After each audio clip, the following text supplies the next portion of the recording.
Bienvenue dans le débat. Quelle nouvelle étape pour le Sénégal après le limogeage du Premier ministre Ousmane Sonko et son élection à la tête de l'Assemblée nationale? Le tandem Bassirou Diomaye Faye Ousmane Sonko a volé en éclats. Le président a nommé un nouveau chef du gouvernement, un économiste, Amadou Al-Aminou Lo. Il doit composer son gouvernement dans les prochains jours. Lors de son discours à l'Assemblée nationale, Ousmane Sonko a réfuté toute idée de blocage, mais avec une large majorité à la Chambre. Il dispose d'une forte capacité d'influence politique. Les deux hommes, anciens amis intimes, le président Diomaye Faye et le président de l'Assemblée nationale Sonko, vont-ils réussir à s'entendre ou le clash est-il inévitable? Que compte faire le nouveau Premier ministre? Va-t-il réussir à s'attaquer au problème de la dette? Quelle sera finalement la ligne politique du Sénégal? On va poser ces questions à mes invités. Niagala Bagayoko Bagayoko est avec nous ce soir. Bonsoir Niagala, présidente de l'African Security Sector Network. Merci d'être là. En face de vous, Stéphane Ballon. Bonsoir Stéphane, chef du service Afrique de France 24. Christophe Boisbouvier est avec nous ce soir. Bonsoir, journaliste au service Afrique de RFI, ancien chef du service Afrique également. Bonsoir Christophe. Bonsoir, et nous avons en duplex de Dakar, Maurice Soudiek-Dione. Bonsoir à vous. Vous êtes professeur agrégé de sciences politiques à l'université Gaston Berger de Saint-Louis. Bienvenue dans le débat. Bonsoir. 4 jours après avoir été limogé, Ousmane Sonko a été élu donc avec une très large majorité président de l'Assemblée nationale. Le leader du PASTEF devient donc le deuxième personnage de l'État. Il a fait un long discours. On fait d'abord un point en image avec Noémie Roche.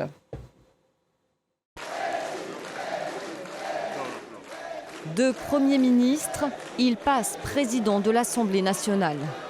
Ousmane Sonko revient en force, élu avec 132 voix de députés sur 165.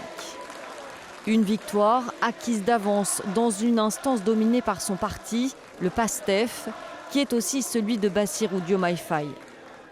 Dans son premier discours en tant que président de l'Assemblée nationale, l'ancien Premier ministre a félicité son successeur nommé la veille, tout en soulignant leurs différences. Même si par ailleurs, je dois à la vérité que nous avons certaines divergences sur certaines questions, notamment la question monétaire, la gestion de la dette et d'autres questions similaires. Des questions au cœur des tensions entre l'ancien Premier ministre et le président sénégalais et qui ont conduit au limogeage d'Ousmane Sonko vendredi soir. Le président Bassirou Diomaye Faye souhaite négocier avec le Fonds monétaire international un nouveau programme d'aide pour son pays fortement endetté. Ousmane Sonko, lui, défend une ligne plus souverainiste. Des divergences qui pourraient rapidement ressurgir dans le débat politique sénégalais. Ousmane Sonko a promis d'utiliser tous les leviers de contre-pouvoir à disposition du Parlement. Stéphane Ballon, comment des amis, des compagnons de route entre Ousmane Sonko et Diomaye Faye, comment sont-ils arrivés à ce que l'un limoge l'autre? J'ai envie de vous dire l'épreuve du pouvoir. En réalité, les premières dissensions sont très vite apparues dès mai 2024, au lendemain de la prestation de serment de Bassirou Diomaye Faye. Quand il a été question de préparer les législatives, il y a eu un premier désaccord sur la manière dont on se présente à ces législatives. Bassirou Diomaye Faye était pour former une coalition avec les partisans, les alliés qui ont porté cette coalition, qui ont appelé Diomaye président. Et de l'autre côté, Sonko était complètement en désaccord. Sonko et ses partisans étaient en désaccord. Il fallait que ce soit le PASTEF qui se présente en tant que tel. Et les alliés, en fait, chacun y va de son côté. Après, on se retrouve. Ce que disaient Sonko et ses partisans, c'est ceux qui veulent aller avec nous changent de parti, ils rejoignent le PASTEF pour se présenter à ces législatives. Donc là, c'était déjà la première dissension. Et puis, il y a eu cet épisode de résurrection ou de réactivation, si vous voulez, de cette coalition qui avait été mise en sommeil. Le fait que Bassirou Diomaye Faye, qui a quitté ses fonctions ses responsabilités au sein du PASTEF pour se mettre au-dessus de la mêlée politique, comme il le disait lui-même, une décision qui avait été applaudie par tous. Le fait que ce même Bassirou Diomaye Faye ressuscite finalement cette coalition a fait créer des suspensions du côté de Sonko et ses partisans. Donc, c'est arrivé très vite. Je pense qu'il y a une divergence Je pense que les deux divergence leaders, de fond. Les deux leaders partagent sans doute encore la même idéologie, mais il y a une divergence sur la méthode de gouvernance. On sait que Bassirou Diomaye Faye a un tempérament plus posé et Ousmane Sonko est plus radical dans sa démarche. Christophe Beaubier, vous êtes d'accord? Est-ce qu'Ousmane Sonko supportait d'être numéro 2? Oui, c'est la bonne question aussi, parce qu'il y a un choc entre deux ambitions. Diomaye Faye, il est redevable à Ousmane Sonko d'être président de la République, il ne faut pas l'oublier. Hein. C'est Ousmane Sonko qui lui a proposé le job, si j'ose dire. Et ça, évidemment, beaucoup de Sénégalais s'en souviennent aujourd'hui. Beaucoup de Sénégalais sont meurtris, en fait. Tous ces 54 ou 55% de Sénégalais qui ont voté dès le premier tour pour le candidat du PASTEF, je pense qu'ils vivent très mal ce qui se passe depuis une semaine. Parce qu'ils avaient mis beaucoup d'espoir dans cette alternance de 2024. Et quoi qu'il arrive, quoi qu'ils décident tous les deux, qui sont dans ce choc d'ambition pour 2029, peut-être même avant s'il y a des élections anticipées, je pense qu'il faut qu'ils prennent en compte qu'ils n'ont pas le droit de décevoir tous les Sénégalais qui ont placé leurs espoirs en eux et qui n'aillent pas trop loin dans leur dispute. Parce que, faut pas aller au clash. Oui, parce que comme l'a dit Stéphane, c'est pas des divergences très profondes. Oui, ils ne sont pas d'accord sur la restructuration sur la méthode aussi, de la dette par le FMI, mais ce n'est pas fondamental. Ils sont d'accord sur l'essentiel, sur le maintien du Sénégal dans la CEDEAO, sur la fermeture de la base française, etc. Donc je ne suis pas sûr que les Sénégalais comprennent que ça aille trop loin. Niagalé, vous êtes d'accord? Est-ce que c'est une rupture aujourd'hui, on peut dire, entre les deux hommes ou pas? Est-ce qu'ils se parlent d'ailleurs? Je vais poser la question à Maurice Soudiak-Dione, mais votre analyse? Qu'ils se parlent ou qu'ils ne se parlent pas, c'est très difficile d'être dans l'intimité des sentiments qu'ils nourrissent l'un envers l'autre. Donc... Pour moi, ce qui est très important pour les mois à venir, c'est l'arrangement institutionnel qui va se mettre en place. C'est-à-dire qu'on est dans un système de type 5e République avec un exécutif extrêmement fort. Et là, le pouvoir semble basculer du côté de l'Assemblée nationale qui aura les moyens de la motion de censure notamment et qui aura forcément son mot à dire dans le choix du futur gouvernement. Donc, est-ce qu'on va assister à une inversion dans l'équilibre des pouvoirs? C'est une question qui est, à mon avis, fondamentale pour les mois qui vont venir. Avec un risque de blocage, Maurice Soudiak-Dione. Il y a une vraie rupture entre les deux hommes. Est-ce qu'ils se parlent encore ou est-ce qu'on est vraiment dans la rupture? Je pense que les deux hommes ont établi en quelque sorte la rupture. La rupture est consommée, mais la rupture ne signifie pas qu'il y ait une impossibilité à aménager des surfaces de négociation, des plages de convergence pour pouvoir discuter, parce que la majorité présidentielle ne peut pas aller sans la majorité parlementaire, parce qu'ils ont été élus sur la base de ce slogan Diomaye Moïse Sonko. Et donc, il y a, de mon point de vue, une double contradiction. La première contradiction, c'est qu'on a une structure politique et institutionnelle qui donne l'essentiel du pouvoir au président de la République. Et de ce point de vue, le président de la République ne peut pas avoir de chef. Et nous avons un Premier ministre qui a une aura, une envergure politique très marquée et qui donc a été le mentor du président de la République, mais qui sur le plan institutionnel est le subordonné et le bras armé, la cheville ouvrière qui doit donc mettre en œuvre la politique du gouvernement. Et donc, on a une situation où le président de la République est le chef du Premier ministre sur le plan constitutionnel, mais que le Premier ministre aussi est le chef de la majorité et le président ne peut pas gouverner s'il n'a pas la majorité parlementaire. Je crois que c'est ça, cette confrontation de principes qui avait fait qu'après les élections législatives, j'avais proposé qu'Ousmane Sonko allait occuper la présidence de l'Assemblée nationale. Comme ça, chacun est à la tête d'un pouvoir.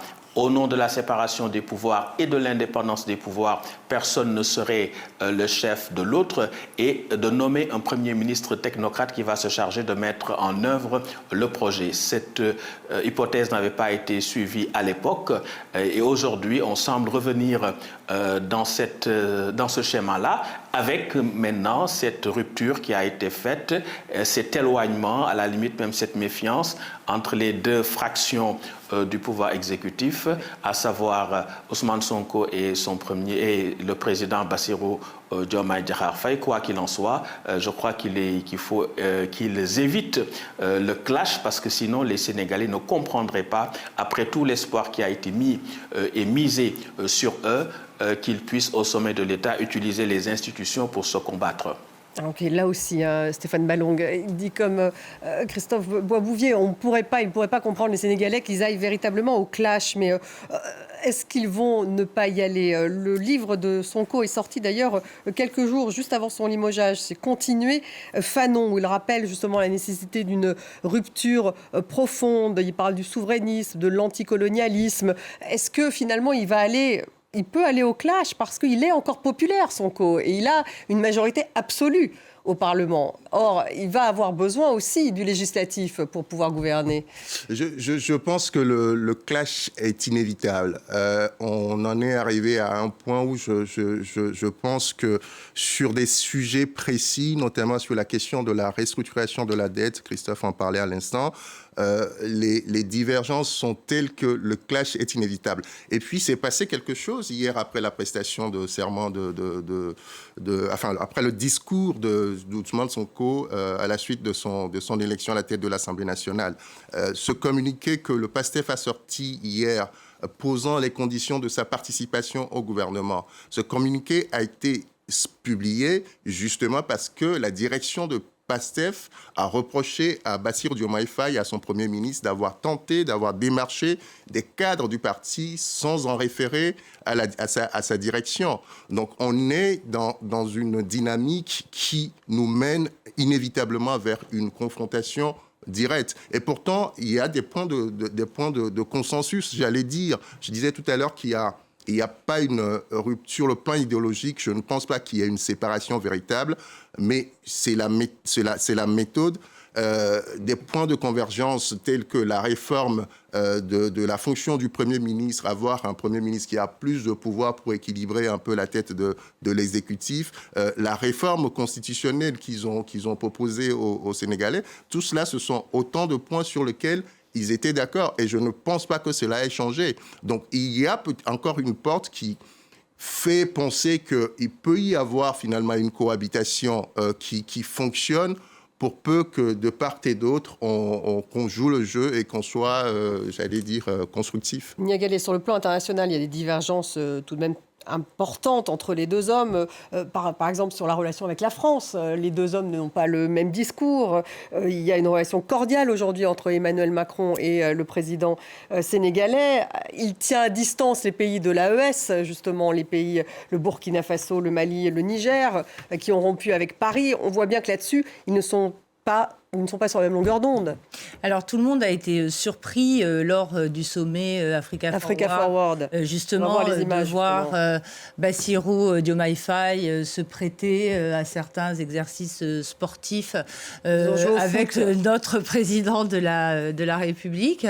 La question qui se pose, en fait, pour moi, c'est celle de la cohérence de l'idéologie du PASTEF, qui est véritablement un mouvement ultra-nationaliste, ultra-patriote et très conservateur sur le plan sociétal, sur le plan des valeurs morales. On le voit notamment par rapport à cette question sur l'homosexualité. Pour le coup, cette réforme-là est passée. Qui pour le coup est passé, donc qui est extrêmement populaire. Donc c'est une pénalisation, une criminalisation encore plus importante de l'homosexualité, assimilée à la zoophilie, à la pédophilie, à des crimes extrêmement graves. En réalité, le rapport aux religieux également est extrêmement important. On a vu tous ces députés vêtus de blanc, c'était un symbole. symbole aussi messianique pour soutenir le Premier ministre. Et bien entendu, ce sont le genre de signes qui ont tendance à faire peur à l'extérieur et notamment à la France, qui aura certainement tendance à avoir beaucoup plus confiance dans le président Bassirou Diomaye Faye que dans le président de l'Assemblée, Ousmane Sonko, qui très régulièrement prend à partie la France et qui est à l'origine d'ailleurs de la demande de départ des forces françaises prépositionnées de manière permanente dans le pays. Christophe Baubouillet, donc il y a bien une divergence importante là sur le rapport à la France et à d'autres pays Il y en a un qui fait le bon flic et l'autre qui fait le mauvais flic. Il y en a un bad cop, good cop. Le bad cop, good cop. Il y en a un qui parle avec Emmanuel Macron, qui va le voir à l'Élysée, qui joue au foot avec lui à Nairobi. Il y en a un autre qui, à ma connaissance, n'a jamais parlé au téléphone. Ils se sont jamais vus, Emmanuel Macron et Ousmane Sonko. Et à ma connaissance, ils se sont même jamais parlé au téléphone depuis que Ousmane Sonko et le PASTEF sont arrivés au pouvoir. Ça fait 2 ans quand même. Étonnant. Donc. C'est étonnant, oui. Donc c'est vrai que sur les relations, au niveau des relations personnelles, c'est vraiment très différent entre les deux hommes politiques sénégalais par rapport à la France. Mais dans la politique fondamentale, c'est-à-dire est-ce que la base française ferme ou pas ? Oui, ils sont tous les deux d'accord pour la fermer. Est-ce que des avions militaires français peuvent quand même venir ravitailler en cas d'urgence, comme ça s'est passé lors du coup d'État manqué contre Patrice Talon au Bénin en décembre 2025 ? Oui, un avion peut venir ravitailler s'il le faut. Et là, tous les deux sont d'accord aussi, Diomaye Faye et Sonko. Encore une fois, par rapport à l'AES, par rapport notamment au général Goïta, ils sont sur la même ligne, tous les deux. Quelle est la ligne, en fait, à l'égard de ces pays ? C'est une ligne où on essaye de raccommoder les choses entre la CEDEAO et l'AES, mais le Sénégal reste dans la CEDEAO, aux côtés des 11 autres, des 11 autres membres de la CEDEAO. Pas question, comme le Togo, par exemple, de tergiverser et de se demander si on ne va pas quitter la CEDEAO pour aller dans l'AES. Donc vous dites que c'est plus une affaire de style, de personnalité. Oui, et d'ambition. Et d'ambition. Ah oui. Mais sur le fond, vous pensez que finalement leur divergence, qui pourrait s'entendre. Donc oui. C'est l'ambition qui les séparerait. C'est par exemple une fameuse présidentielle qui doit avoir lieu dans 3 ans, sauf s'il y a une élection anticipée. C'est ça qui mènerait au clash. Oui. Je ne pense pas, si vous voulez, que sur la restructuration de la dette du Sénégal, par exemple, là, vous avez un nouveau Premier ministre qui est donc un grand financier, puisqu'il a été un des dirigeants de la BCEAO, et qui va donc nécessairement avoir comme tâche principale de sauver le Sénégal de la banqueroute. Les Sonko ont déjà dit qu'ils étaient prêts à trouver un accord avec ce nouveau Premier ministre sur la façon d'aborder la question de la dette. A priori, on ne restructure pas, on ne passe pas sous les fourches codines du FMI, mais si on trouve un accord qui permette au Sénégal de garder sa souveraineté, on peut peut-être réfléchir à ça. Et c'est là-dessus que vont négocier dans les jours qui viennent le PASTEF et ce nouveau Premier ministre pour qu'éventuellement une équipe du PASTEF rentre dans le gouvernement. Vous êtes d'accord, Maurice Soudiek-Dione ? Donc Amadou Al-Aminou Lo, ça c'est le nom du nouveau Premier ministre. Donc lui, effectivement, c'est un banquier, il est économiste, il doit composer son gouvernement dans les prochains jours. Est-ce que ça sera vraiment un premier test, en fait, dans cette rivalité entre Bassirou Diomaye Faye et Ousmane Sonko ? Effectivement, la composition du nouveau gouvernement va nous renseigner parce que vous avez vu ce communiqué d'une instance dirigeante du PASTEF qui dit qu'en réalité, il faut passer par le parti pour discuter afin de voir quels seraient les cadres qui vont intégrer le gouvernement et que donc il faut exclure toute démarche individuelle. Donc cela va montrer qu'il va y avoir des radicaux certainement qui vont se ranger du côté du PASTEF et que peut-être il peut y avoir des ministres qui individuellement vont prendre la responsabilité d'aller avec le président Bassirou Diomaye Diakhar Faye. Quoi qu'il en soit, on a ici deux lignes qui semblent s'opposer. Une ligne d'un souverainisme modéré qui veut adapter l'idéologie aux réalités politiques, alors que de l'autre, nous avons un souverainisme qui est plus radical et qui veut transformer la réalité ou les réalités par l'idéologie. Et donc, ce clivage entre les deux est maintenant aggravé ou accentué avec cette rivalité entre les deux hommes pour la présidentielle de 2029, sachant que le président Bassirou Diomaye Diakhar Faye veut s'appuyer sur sa coalition, celle-là qu'il a portée au pouvoir, la coalition Diomaye président, et qui est aussi le PASTEF, mais il y a aussi que le président du parti Ousmane Sonko veut que toutes les forces politiques qui soutiennent la majorité puissent graviter autour donc du PASTEF à travers la coalition APT, Alliance pour le travail et l'éthique. Donc on voit bien que la tâche du Premier ministre ne sera pas aisée si le PASTEF ne le soutient pas à fond, mais il semble y avoir des contradictions de fond sur la restructuration de la dette, sur les subventions aux denrées de première nécessité, ou en tout cas au carburant par exemple, et aussi sur la justice, sur l'élucidation de tous ces morts qu'il y a eu pendant cette période trouble de crise de 2021 à 2024, mais également sur la reddition des comptes. Est-ce que toutes ces accusations de malversation financière sous le régime du président Macky Sall vont être clarifiées d'une manière judiciaire? Et tout cela semble opposer les deux hommes. Le président Bassirou Diomaye Diakhar Faye semble être dans une option mettant en avant la cohésion et la stabilité du pays et de la République, là où l'autre frange radicale du PASTEF estime qu'il faut effectivement aller au bout des promesses électorales fondées sur la reddition des comptes, mais aussi la justice pour les martyrs. Stéphane Ballon, on voit bien que l'équation n'est pas simple pour le nouveau Premier ministre. Il y a cette priorité de la dette. Donc, restructuration ou pas, lors de ce Africa Forward à Nairobi, Emmanuel Macron a, lui, dans le principe, n'est pas opposé à une restructuration de la dette, me semble-t-il. Et il l'a dit d'ailleurs aux Chinois, qui sont aussi des créanciers importants du Sénégal. Donc, ensuite, il y a l'équation FMI, restructuration ou pas, mais ça va être vraiment le gros sujet mis sur la table aujourd'hui. Et normalement, ça doit être la mission de ce nouveau Premier ministre. Une dette publique de 11 milliards d'euros, 132% du PIB.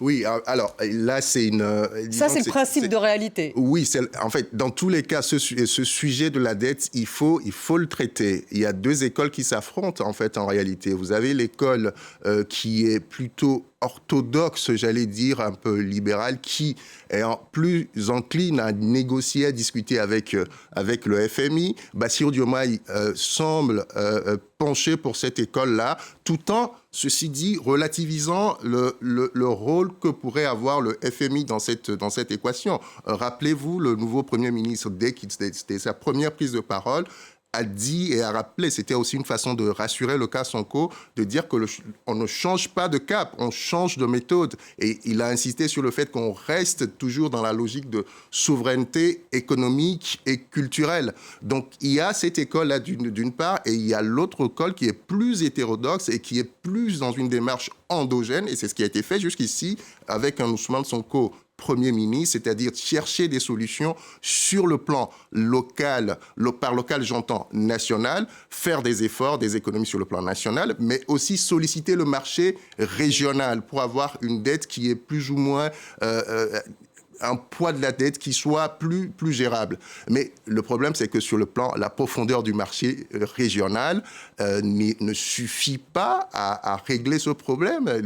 On parle d'une dette colossale, d'une dette qui représente 132% du PIB. Donc, dans les deux cas, que ce soit l'école orthodoxe ou l'école hétérodoxe, il y a des efforts à faire et il faut faire des choix et avancer. Et c'est là que tout va se jouer. Et c'est là où le politique intervient. C'est-à-dire que la personne qui va prendre le dessus sur le plan politique, c'est elle qui aura finalement le dernier mot sur la marche à suivre. Et c'est ça qu'il est intéressant à observer. Et ça ne sera pas facile pour la population, parce que restructuration, ça veut dire réforme, ce n'est pas simple à mettre en place. Donc, le sang et les larmes que demande de toute façon Ousmane Sonko.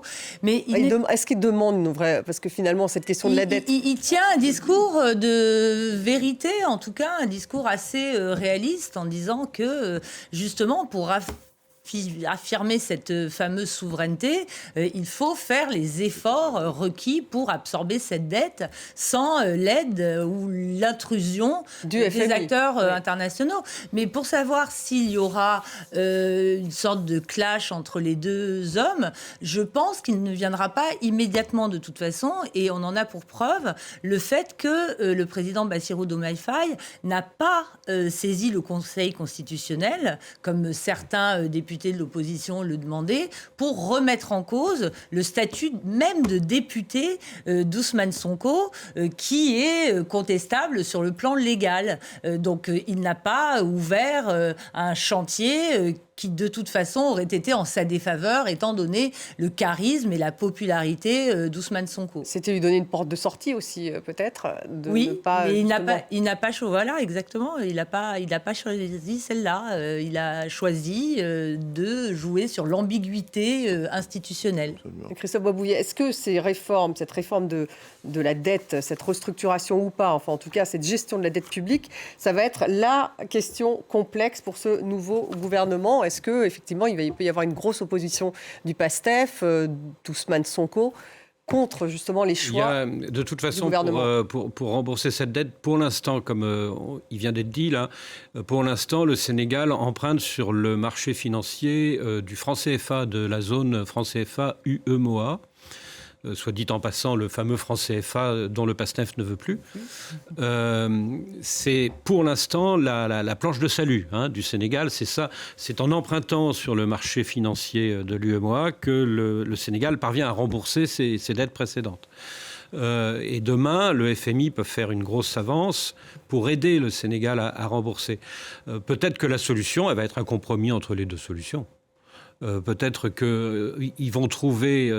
après la Tabaski, un compromis. La fête religieuse. Après la fête religieuse, un compromis au terme duquel une équipe gouvernementale va être formée à partir de gens nommés conjointement par Bassirou Diomaye Faye et Ousmane Sonko. Ils vont se mettre d'accord, je pense. Parce qu'au fond... Vous croyez vraiment en un accord finalement entre les deux? Pour l'instant, comme Nina Gallet, pour l'instant, parce que j'ai l'impression que les Sénégalais sont tellement déçus par ce qui vient de se passer qu'aucun des deux n'a intérêt à apparaître comme le faiseur de clash. Il faut que chacun essaye de faire passer l'autre pour le faiseur de clash. Et celui qui va passer pour le faiseur de clash, il sera mort politiquement pour la suite. Donc pour l'instant, ils ont tous les deux intérêt, je pense, à montrer... qu'ils sont dans une attitude de compromis et de modération. Vous êtes d'accord, Maurice Oudéa-Dione? Qu'est-ce qui va se passer pour cette dette publique? Votre analyse? Oui, je pense qu'il y a encore une fois ces deux perspectives de la souveraineté qui s'opposent et qui s'affrontent au sommet de l'État. On l'avait dit lors de la réunion de la coalition Diomaye Président, pas de parti-État, pas d'État-parti, et puis pas de souveraineté absolue. La souveraineté, pour être effective, a besoin d'être efficace, et pour être efficace, elle a besoin de s'épanouir dans des partenariats gagnant-gagnant qui n'excluent aucune puissance, qui n'excluent aucun partenaire. Et c'est un peu cet infléchissement de la souveraineté qui pose problème entre une vision modérée, défendue et incarnée par le président Bassirou Diomaye Diakhar Faye et une vision plus radicale qui veut mettre en avant les promesses électorales du PASTEF, mais en sachant que c'est des promesses électorales qui peuvent se révéler à l'aune de l'exercice du pouvoir comme étant irréaliste ou irréalisable. Dans ces conditions-là, qu'est-ce qu'il faut faire? Est-ce qu'il faut laisser la situation se dégrader ou est-ce qu'il faut plutôt s'adapter à la réalité et prendre les mesures idoines qui s'imposent. Quoi qu'il en soit, cette question de la restructuration de la dette certainement doit être tranchée, mais je pense que ce serait judicieux de trouver un accord avec le Fonds monétaire international, ne serait-ce que pour augmenter la crédibilité du Sénégal et donc sa capacité à capter des ressources financières substantielles pour financer donc le programme de transformation de Sénégal 2050. Autrement, ces projets-là qui sont parfois intéressants comme l'industrialisation, comme la mise en place des agropoles et d'autres projets de renforcement du capital humain, de transformation structurelle de l'économie, de correction des biais de l'aménagement du territoire, tout cela ne pourra pas être fait et cela va entraîner la déception de l'électorat. Donc l'un et l'autre ont intérêt à s'entendre sur l'essentiel parce que si la majorité parlementaire se montre comme étant l'empêcheur de gouverner en rond ou cette perspective où la majorité présidentielle rend le pays ingouvernable, eh bien ça va être payé très chèrement sur le plan politique parce que la majorité a été conférée, majorité parlementaire s'entend, pour gouverner le pays et non pas pour le bloquer. Et c'est pourquoi ils ont eu facilement, après la victoire du président Diomaye, la PASTEF a eu facilement une majorité de 130 députés. Mais cette majorité-là, c'était pour lui donner les moyens de sa mission, mais ce n'était pas une majorité pour bloquer le pays. Alors, il faudra que tout le monde soit raisonnable. Stéphane Malong, vous écoutez. Donc 3 ans avant la prochaine présidentielle, Ousmane Sonko qui sort quand même son livre sur Fanon, qui est un livre justement militant, beaucoup plus radical, il va bien l'utiliser tout de même. Et puis il est tribun dans cette assemblée, donc il risque d'avoir un discours de vrai politique face justement à la raison que va devoir incarner le nouveau Premier ministre. Oui, alors s'il s'agit de savoir si Ousmane Sonko est en train de se préparer pour 2029, la réponse est évidemment oui, il ne s'en cache pas. Donc c'est dans 3 ans. C'est dans 3 ans, mais d'ici là, beaucoup de choses peuvent encore se passer et beaucoup de choses vont même se passer parce qu'il y a...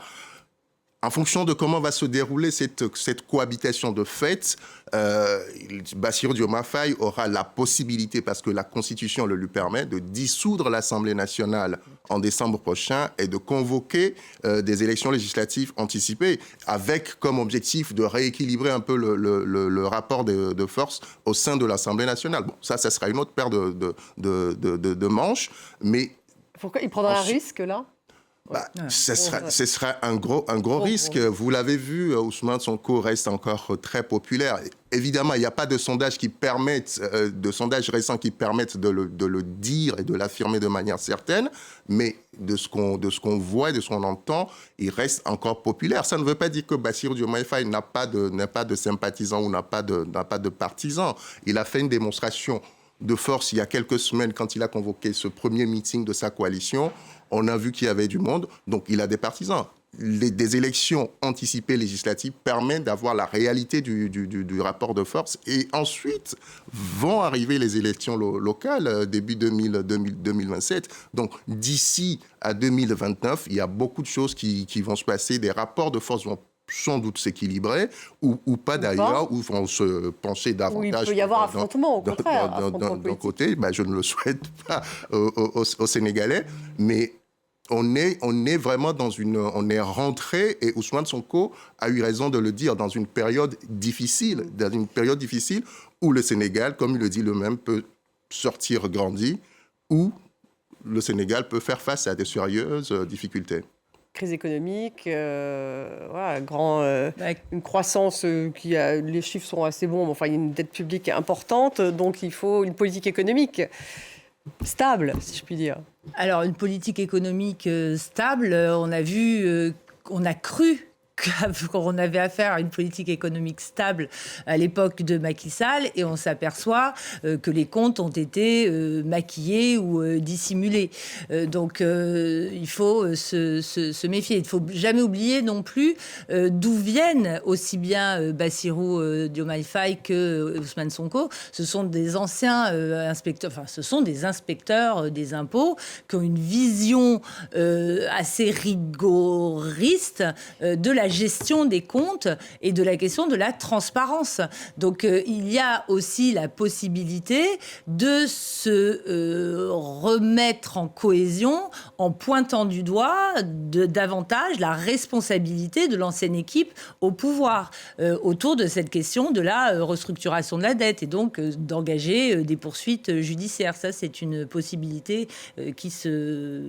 Ils auraient pu le faire déjà depuis 2 ans, Niagalé, ça. Oui, mais ils venaient d'arriver au pouvoir et ils ont choisi tout d'abord de s'affirmer, notamment vis-à-vis de l'extérieur, avec cette rhétorique extrêmement souverainiste, en tout cas pour ce qui concerne Ousmane Sonko. Il va rentrer en campagne, à votre avis, Ousmane Sonko ? Moi, ce qui m'a frappé vendredi soir, là, quand il a été limogé par le président, c'est son ouf de soulagement. Oui, ouf. à la maison. Enfin à la maison, je vais pouvoir dormir chez moi tranquille ce soir. C'est sa posture préférée peut-être. Oui, d'être dans l'opposition, et chef voilà, de parti. Absolument. Je me suis demandé si Ousmane Sonko n'a pas été meurtri par ce qui s'est passé en février avec les étudiants. Le mouvement de grève très très suivi à l'université Cheikh Anta Diop, la répression policière, la mort de ce malheureux étudiant tombé de son étage. Et depuis, beaucoup de jeunes étudiants, évidemment, à Dakar, qui s'interrogent sur la vraie personnalité d'Ousmane Sonko. Et je me demande si, pour lui, cette cure hors du gouvernement, au perchoir donc, sans avoir à affronter les premiers mouvements sociaux qui ont éclaté. Il n'y a pas que les étudiants, il y a aussi d'autres professions qui se sont mises en grève ces derniers mois et les négociations ont été difficiles. Je me demande dans quelle mesure Ousmane Sonko, il ne se met pas un petit peu au vert en prévision d'une échéance électorale qui viendra peut-être assez vite, des élections législatives anticipées à partir de la fin de l'année ou la fameuse présidentielle de 2029. Il ne sera plus frappé par l'usure du pouvoir, alors donc, que... au vert pour prendre le pouvoir vraiment ensuite, alors. Absolument. Oui. Vous êtes d'accord, Maurice Oudiak-Dione ? Il y aura une campagne, il redevient un vrai politique, en fait. Sonko. Oui, c'est vrai qu'on a l'impression que le président du PASTEF reprend du poil de la bête, mais je crois qu'il faut un peu tempérer cette perspective-là. Si on sait que en cas de dissolution qui ne peut intervenir qu'au mois de décembre, on va vers des élections anticipées, mais il faut aussi poser d'autres contraintes parce qu'il faut voter le budget au plus tard le 31 décembre et il faut que la conférence budgétaire commence quelques 2 ou 3 mois auparavant. Ensuite, nous avons les élections territoriales pour choisir les maires et les présidents de conseil départemental en janvier 2027. Donc tout cela constitue autant de contraintes pour le président de la République quant à une dissolution. Et je crois que c'est prématuré aujourd'hui d'entrer dans une phase de campagne électorale. Mais quoi qu'il en soit, les échéances de janvier 2027 sont là. Et je crois que ça va être un premier moment de clarification, puisque très souvent les élections territoriales ont été un baromètre pour apprécier la présidentielle, les résultats de la présidentielle. On a pu l'observer en 2009, après les élections du 22 mars, où le président Wade avait perdu dans toutes les grandes villes, et lors des élections de janvier 2022 également, où le président Sall avait également perdu dans les grandes villes et qui va préfigurer une alternance à l'élection présidentielle qui s'en est suivie. Donc on est dans cette situation-là, mais il faut aussi prendre en compte le fait que les Sénégalais peuvent se dire que finalement ce qui intéresse l'un et l'autre, c'est le pouvoir pour le pouvoir, alors que le pouvoir n'est pas une fin en soi, c'est un instrument de transformation qualitative et positive de la société, comme l'ont chanté les dirigeants du PASTEF pendant plusieurs années. Et si aujourd'hui, à 3 ans de l'échéance présidentielle, on entre déjà en campagne électorale et qu'on veut utiliser les institutions à des fins de règlement de comptes politiques ou à des fins de concurrence déloyale au sommet de l'État, avec toutes les conséquences que cela peut entraîner, dans une situation plus que préoccupante pour les finances publiques, pour l'économie et pour le panier de la ménagère. Je crois que cette campagne électorale prématurée n'est pas la bienvenue. Elle n'est pas la bienvenue. Alors il a quelques jours, me semble-t-il, le nouveau Premier ministre pour former son gouvernement. On le disait, c'est le premier test, Stéphane Ballon. Comment va-t-il faire pour trouver un équilibre ? Il y aura des ministres du PASTEF, des ministres, il va élargir cette coalition à peut-être d'anciens ministres du gouvernement précédent, du mandat précédent. J'ose croire qu'il sait déjà comment faire. Il a cet avantage, celui d'avoir travaillé à la fois avec Bassirou Diomaye Faye et Ousmane Sonko. Il a été secrétaire général du gouvernement. Il connaît les tempéraments des uns des autres. A priori, Ousmane Sonko l'a en estime, puisqu'il lui a fait des compliments après sa nomination. Il a qualifié de travailleur acharné. Enfin, il n'a pas de doute sur ses compétences, même s'il rappelle quelques points de divergence. La question qui se pose, c'est est-ce qu'on aura un gouvernement avec ou sans PASTEF ? Parce qu'avec ce communiqué-là, la balle est aujourd'hui quelque part dans le camp de Bassirou Diomaye Faye. Est-ce qu'il est prêt à faire des concessions sur les critères posés par le PASTEF pour enfin attirer des ministres du PASTEF dans son gouvernement ? C'est maintenant que ça se joue. Et aujourd'hui, je pense que compte tenu de ce qui s'est passé hier, cette démonstration de force d'Ousmane Sonko, j'ai envie de dire que la balance penche plutôt du côté d'Ousmane Sonko aujourd'hui. C'est-à-dire qu'il va sans doute falloir faire des concessions du côté de Bassirou Diomaye Faye. Oui, enfin moi, il me semble absolument inconcevable d'avoir un gouvernement sans membres du PASTEF, alors qu'on est dans une démocratie. Absolument. Et que le Parlement est de manière écrasante dominé par ce parti-là. Absolument. Il y a peut-être un scénario soutien sans participation, avec le PASTEF qui vote la confiance sans aucun ministre PASTEF dans le gouvernement. Ça peut arriver, hein. Les communistes ont fait ça avec François Mitterrand. Mais en effet, je pense comme Stéphane et Niagalé que le plus logique, c'est qu'il y ait soutien avec participation.